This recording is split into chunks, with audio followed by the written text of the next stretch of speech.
Hello, my friends, and welcome to the channel. I am Nicole, and I live in India. And today I'm here with my very good and only friend, Laurence. Hello. And she is going to help me react or watch I think it's an interesting video because Laurence, as you guys know, she's French. Yes. And where would you say the French language is from, Laurence? Where does it origin? Where does it originate from? Latin. Latin. What? And some Greek. What if it originated from Sanskrit?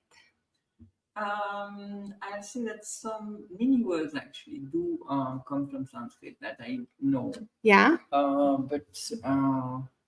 why? Why? Because this is, we're going to be watching Vedic Vidya, which is with Jeffrey Armstrong Jr. And he is either proposing in this, I don't know, I haven't seen it. You guys know I don't watch these beforehand. He's either proposing or he's making a case or the proof that European languages, including Latin, Russian, and English, all originate from Sanskrit. Okay. So let's go ahead and get to it. I mean, any thoughts on that? Like, could you imagine that as being like the case? I mean, from everything that we're told, right? It's always, it's Latin, it's, No, but Latin comes from somewhere anyway. Yeah, so, right? I don't know, it needs to make sense. It needs to make sense. Historically and Geographically, yeah, with movement of people. So let's see. and also. Let's see what Jeffrey Armstrong Jr. says and whether or not he convinces us that these European and even the English language originates from Sanskrit. Let's go ahead and see. If you haven't already, please give me your like, please give me your subscribe, and let's go.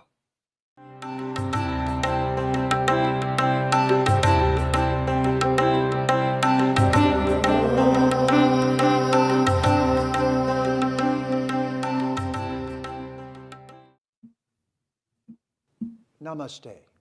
Welcome to Vedic Vidya. My name is Jeffrey Armstrong, Kavinder Rishi. Vedic Vidya is available exclusively on Chitty Media English channel on Thursday and Sunday nights at 7 p.m. IST. Our topic tonight is how Greek, Latin, European languages, and English were derived from the perfect Sanskrit language of India, or why Sanskrit is the mother of modern languages and culture. First of all, let's begin with an understanding that language is the way that we program life. That's what makes we humans unique from all of the other animals. It is with language that we work with or against the laws of nature. It is with language and cooperating together that we work to create the world that we see ourselves surrounded by. This is why, and there's a famous story in the Judaic texts of their view of when the world began. Part of that beginning was the humans were trying to build a tower, as you remember, to go all the way to the realm of the divine, rather than get there by merit. And so they were cooperating and building this immense tower. And as it reached up into the sky, the Supreme Being said, no, no, no. This isn't how you do it. So he changed all of their languages so that each one of them spoke different languages. And it was called Babel, to Babylon. Or was it Babylon? Well, both of them were interruptions in the divine will, in that Judaic idea of understanding. But what's brilliant about it is, when everyone spoke different languages, they couldn't do anything together. The irony of our times is that the language that has become an international language is the least precise, sloppiest, most object-oriented, and least philosophical language in the world. By which I mean, the English language is a polyglot. It's Spanglish, it's all kinds of twisted English. It's slang. It's spoken in the South like that, and in the North a different way, and on the East Coast one way, and accents of all kinds all over the place. Everybody has accents. There's accents in other In languages. precise too. It's languages, not like, that is not allowed. You ooh, cannot this guy distort is the pronunciation. You cannot change the spelling. okay. This Let him finish. okay, fine. But you know, there are accents in French. There are accents in German. Where you're from, you use different words. You use different, just the way you pronounce things. That happens in French, Yeah. correct? And it happens in Spanish. And I mean, I'm assuming it happens in Hindi. Like this isn't an English phenomenon. So I take exception to the fact that he uses our South and North and East and West accents like this in a way showing or saying that doesn't happen in other countries with other languages, because that's just not true. Continuing. Every word has a root. The root is the root meaning of a group of words that come from that root. So what language starts to resemble that more than most of our spoken languages? That would be Latin, which was at one time a spoken language, with a degree more precision, because in Latin you have to make a case ending on the noun and the verb, which shows that they're both in the same conversation, same tense, same person, that they refer to one another, locks the meaning into the sentence. English does not do this. Romance languages only put case endings on the verb, which gives you a little more precise information about who's talking and about what and in what tense or time. In English, we don't have that at all. This means we don't really have the precision of Spanish, Portuguese, French, and yet English has borrowed hundreds of words from these languages and others. We borrow words like objects, with object words borrowing works. Just gives you another word for the object. There the problem doesn't arise. As soon as we're talking about meaning, then precision in what we say is essential. This is why, during the time of the earlier Renaissance that the English language experienced, at least a couple thousand Latin words were just dumped into English so it would be a smarter language, so it could do science.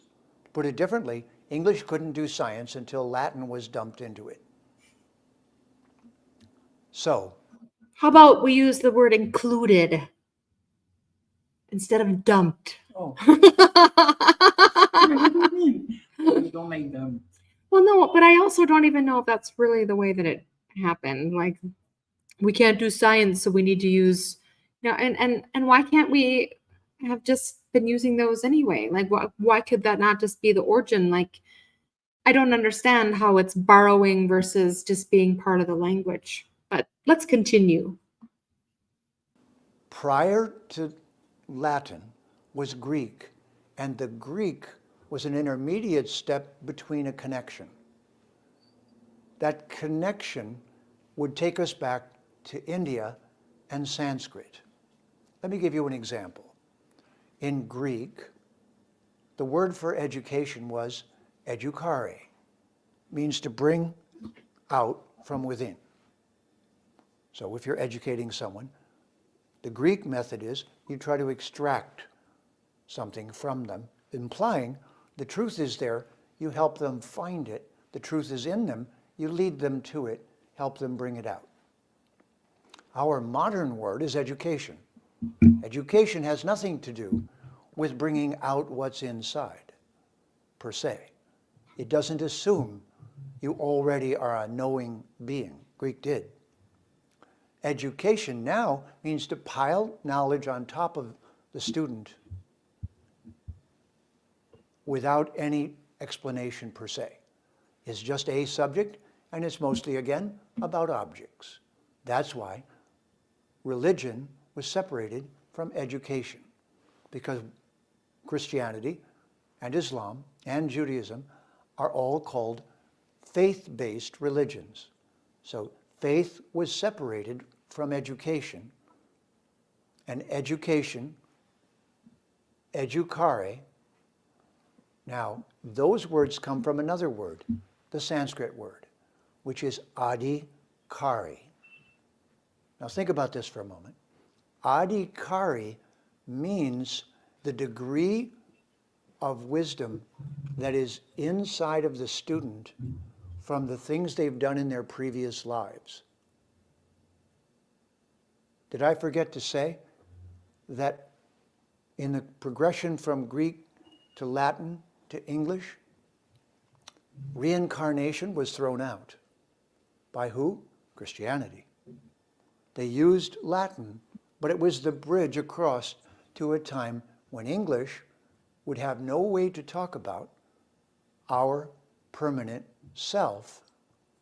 So Sanskrit is from a civilization that views all of us as immortal beings on an adventure here within matter, and that our education begins this lifetime where it left off in our last lifetime. And the job of the teacher in that case is to extract that level, to stabilize that level of learning, and that's the grade you're in. The grade you're in is not just first, second, third, fourth, fifth. It's actually how much awareness you bring in with you this lifetime.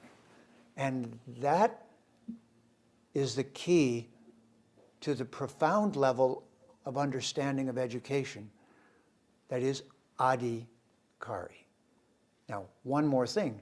The English word student is from two Sanskrit words, stuti, which means a text containing learning, and anta, which means the final goal. Okay, pause. A student. Before I forget my trail of thought on education. That is true that you, I mean, we borrow from other language to make your own meaning, right? So even though the word education has lost certain things which It had in Sanskrit. yeah, which means that you get what the student has in him to bring it out, right? We don't use the word education for that, but we use the word facilitate. The teacher facilitates the student's learning, and by facilitating, there is the idea that there is a prior knowledge which you use to build on.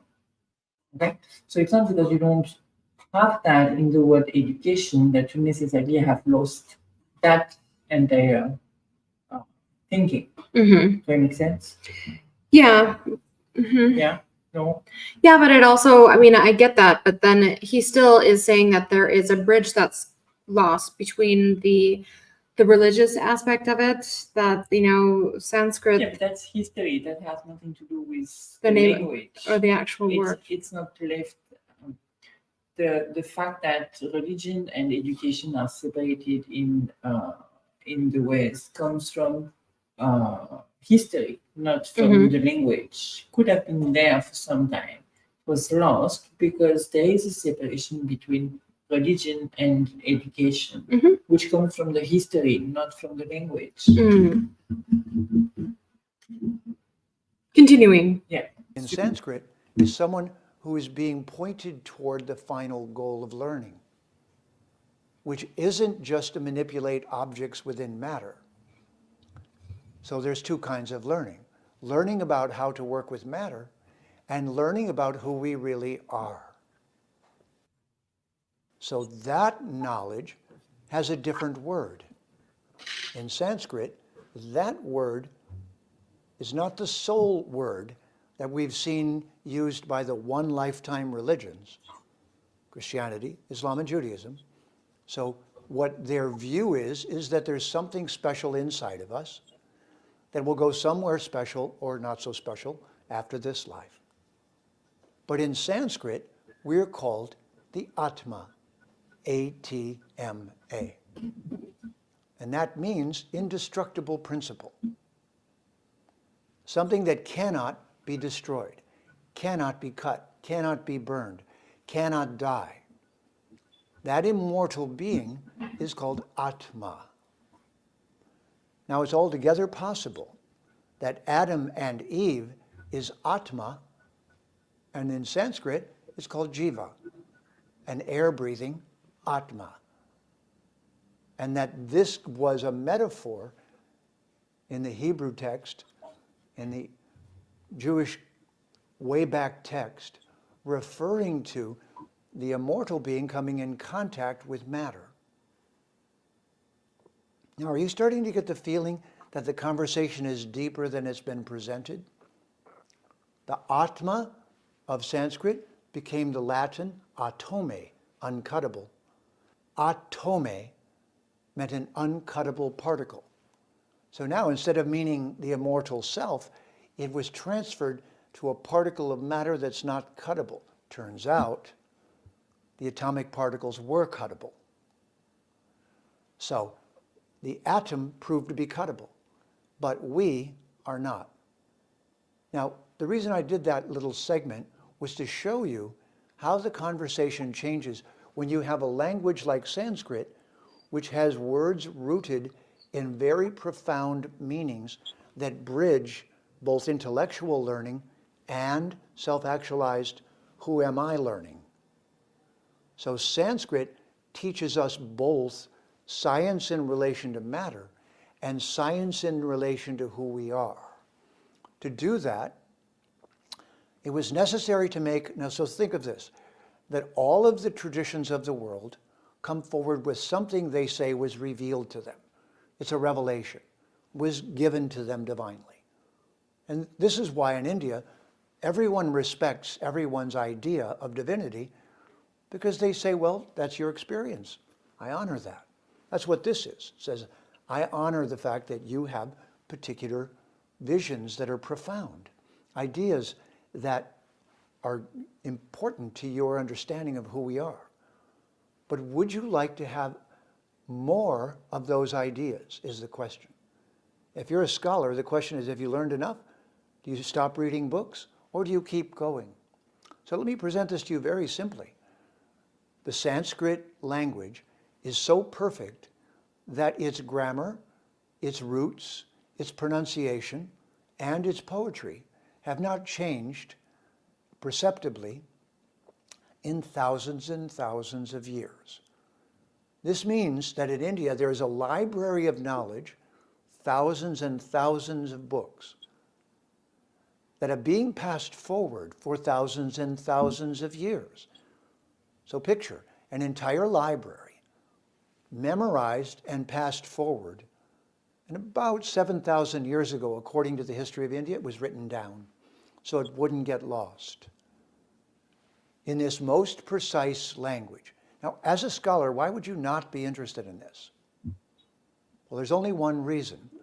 If religion takes over education, and the religion only believes in one lifetime, then it will be prejudiced against thinking any other way. Now, on the other hand, I think we can all understand and agree that education shouldn't force us to believe certain things, but rather expose us to the most intelligent thinking we could possibly have. And we will eventually specialize in particular topics and learn and grow within those fields. This is why English has been borrowing words since it even began, and why only 500 or so years ago did English get a dictionary. But you didn't know that. It didn't have a dictionary. How could it have precise meanings then?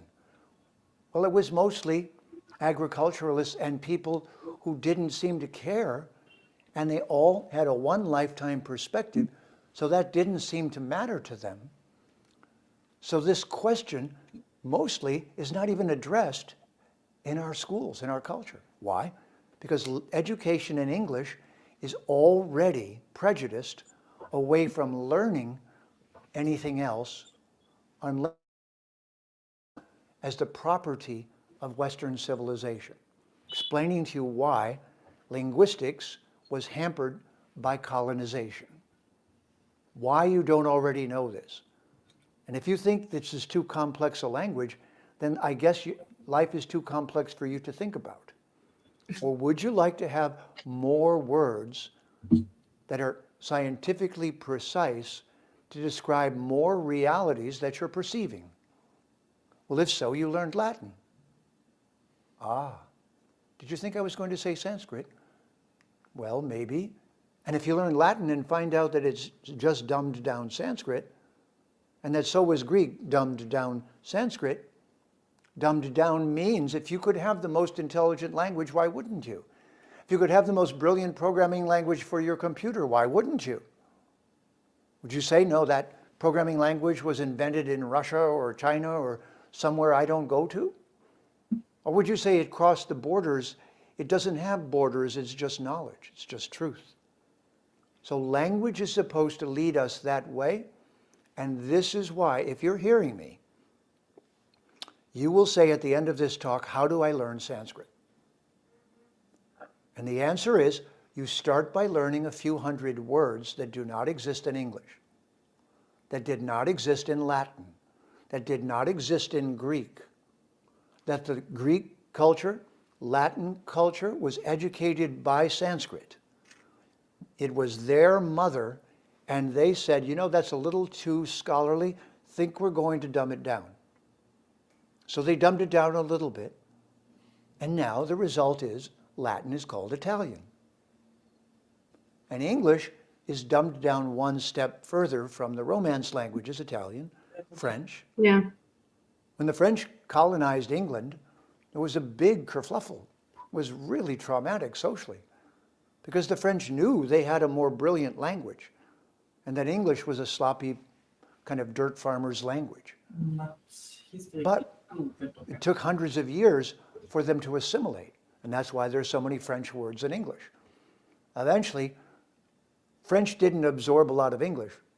English absorbed a lot of French, just like French and Italian and Portuguese and Spanish were dumbed down Latin.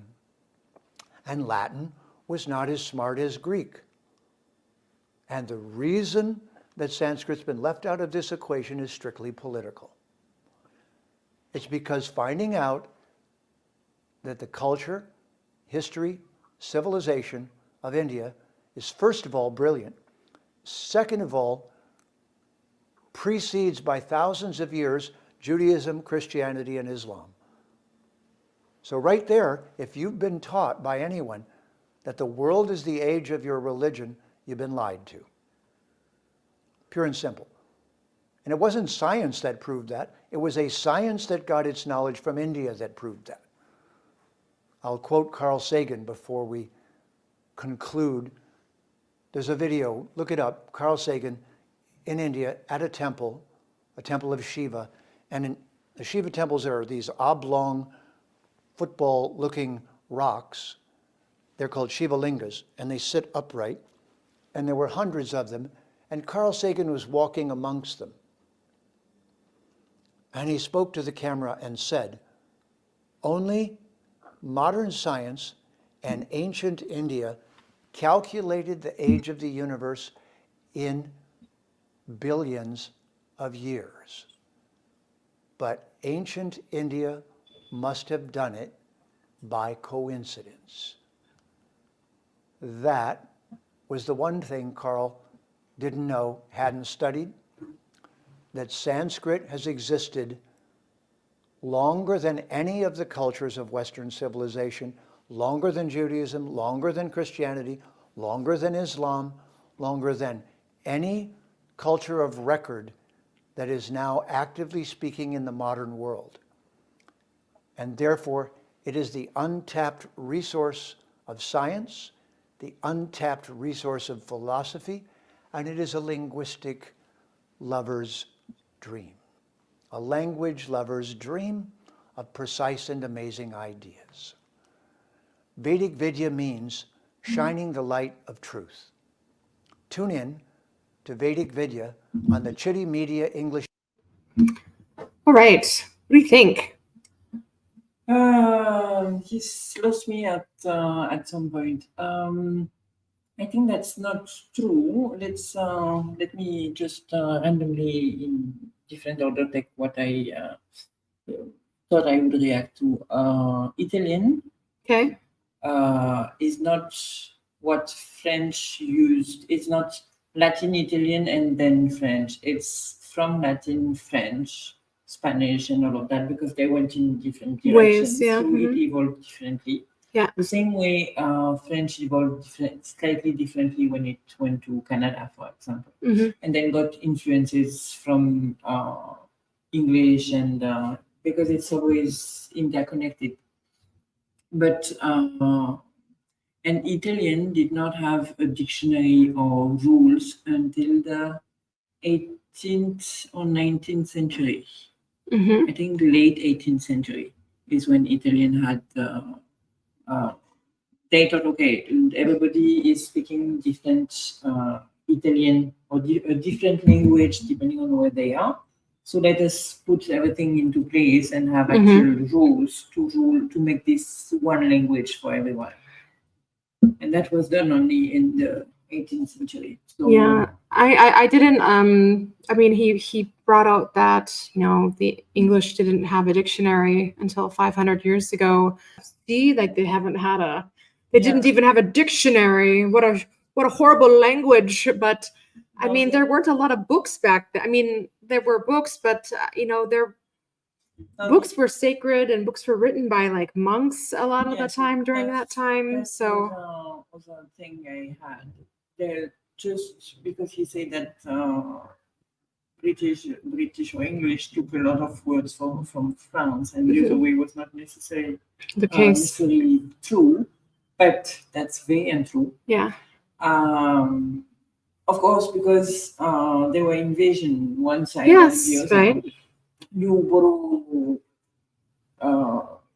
words from the users now to French.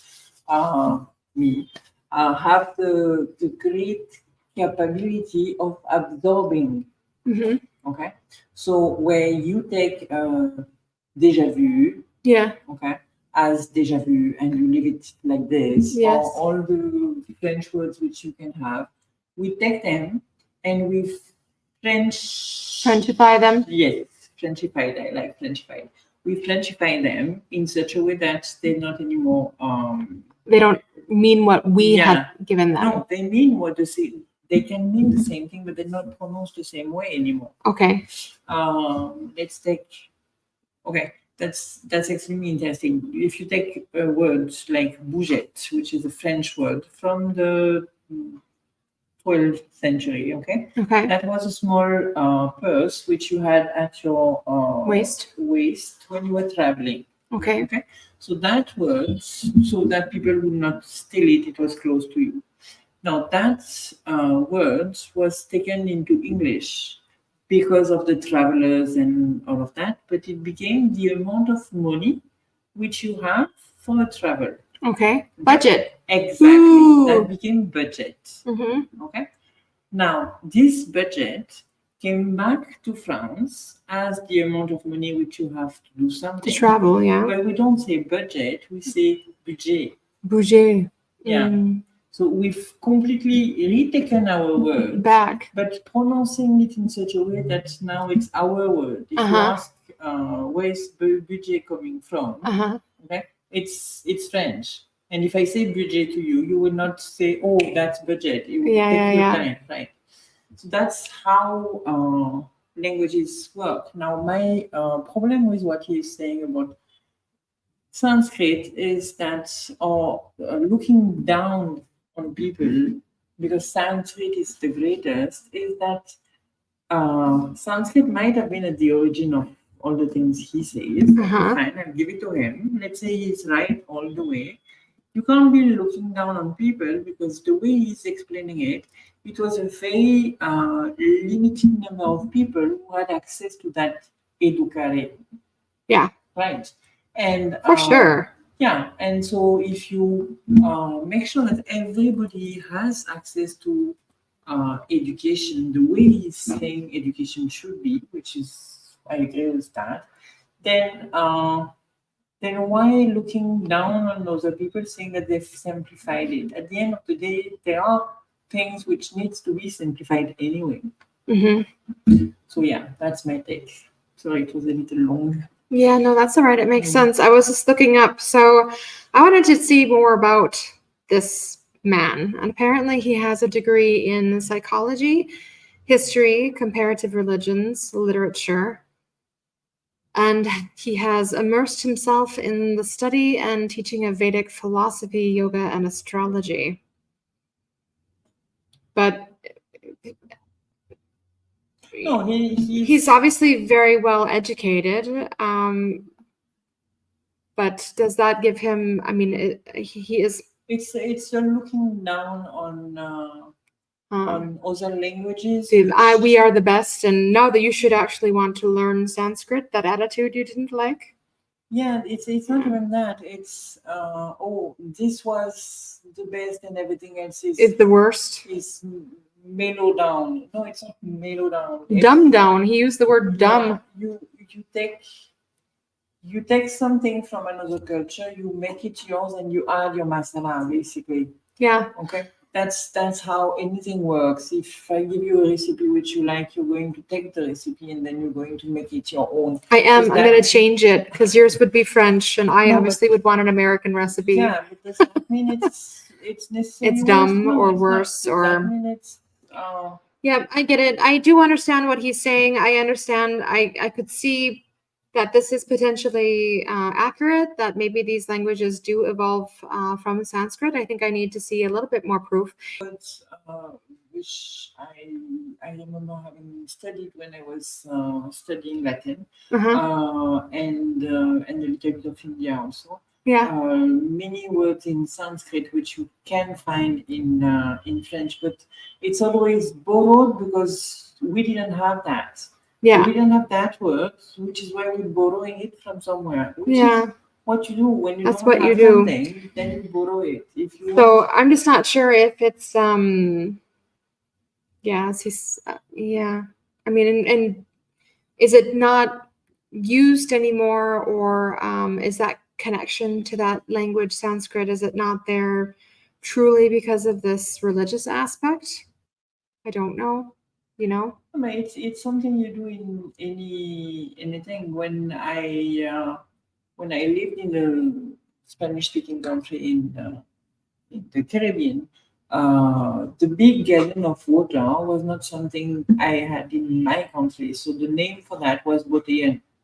And to this day, I refer to it, even though I know there is an English word. Since I don't have that in French, because we drink water from the tap and we don't have those big gallons of water, I refer to it as botellon. In my own family language, everybody knows what I'm saying. Yeah, interesting. So it's an interesting take. He's obviously very well educated and a scholar, and I don't know. That's my reaction, I guess. Yeah, and that is true that all those languages have the same way of working, like masculine, feminine, and the verb matching the subject. But the northern languages don't have that. But you can clearly see that they're coming from, historically speaking, they're coming from different places. So at one point, some of them merge and have influence from the others. Those are the close ones, the ones which are close to the more Latin, Sanskrit-based ones. But you also have languages, and one part of France has a language which has no connection with any of that. No one knows where it's coming from. Where it came from. Yeah, Maybe interesting. it's alien. Maybe it's an alien language. No connection with anything. With or anything. Sanskrit or anything. That's interesting. I want to learn more about that language. That sounds really interesting. All right, people, thank you so much for joining us. We definitely appreciate your time. If you haven't already, give me your like and give me your subscribe. That's all for us. As always, we love you and bye-bye.